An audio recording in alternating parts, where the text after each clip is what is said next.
that we are not here to do party propaganda, but we are here to keep on our principles. Albania is a very important candidate country for us, and we wish a lot of success to the Albanian European path, and we are happy to see that opposition and rulings are on the same path on the European integration. But, however, seeing the final reports from 2023 local elections highlighted several issues, including vote buying, particularly in vulnerable communities in Albania, manipulating voters' lists and misuse of state resources. I would like to know and to hear and to be confident that now in these upcoming elections there will be transparency, fairness, and the electoral process ahead of the elections of 11 of May.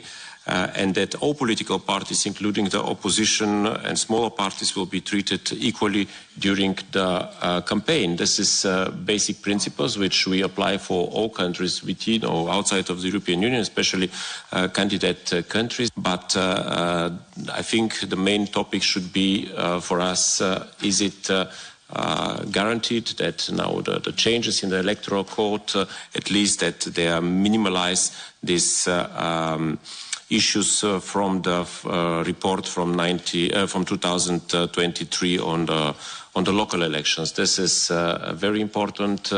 That again, I will repeat: transparency, fairness, and equal access of all political parties to the electoral process. Thank you very much. I would like to express my deepest concern about the situation of the democracy and rule of law in Albania, especially in the light of the upcoming elections. If there are serious concerns, we should not neglect these concerns, even though Social Democrats want to do so. Should we help Albania to avoid severe mistakes, or just be deeply concerned post factum? That is my question. We must have discussion and observe the coming weeks of electoral campaign and elections very closely, because there has been a numerous false practices during the previous elections.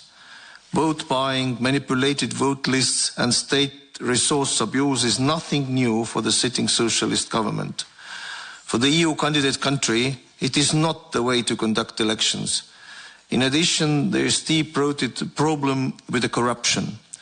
According to the European Commission reports from 2003 and 2004, high-level corruption remains widespread and is inadequately addressed to the political interferences, weak institutions, and ineffective enforcement mechanisms.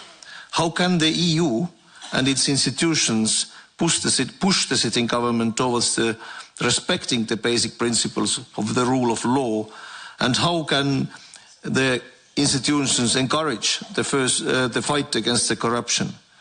I would ask, what are the tools in our hands today before the elections, and not to discuss it after? Thank you.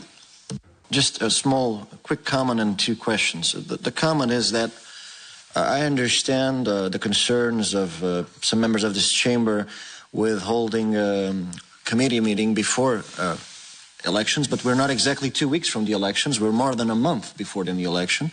And I have to say that it's quite ironic that we are being criticized for holding this meeting before the election, but I know what some other members of this chamber would say if we held this meeting after the results. They would say that we don't recognize the results and that holding meetings after elections would also be interference. So if it is interference to hold meetings before an election, and if it would be interference to hold meetings before the results are known, then when would we hold this meeting? Never. So the solution for not being criticized on talking about non-members is to simply not talk about them. Is that really what we want as a Foreign Affairs Committee? I don't think so. So the two small questions are very simple. It is known that the current government is not exactly a fan of parliamentary inquiries and that it refuses to hold them.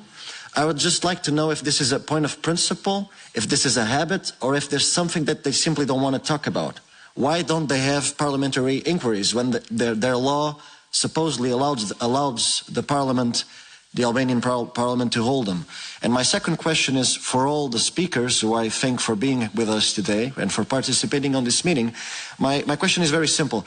What do you think, who do you think is more against Albania being a member of the European Union today?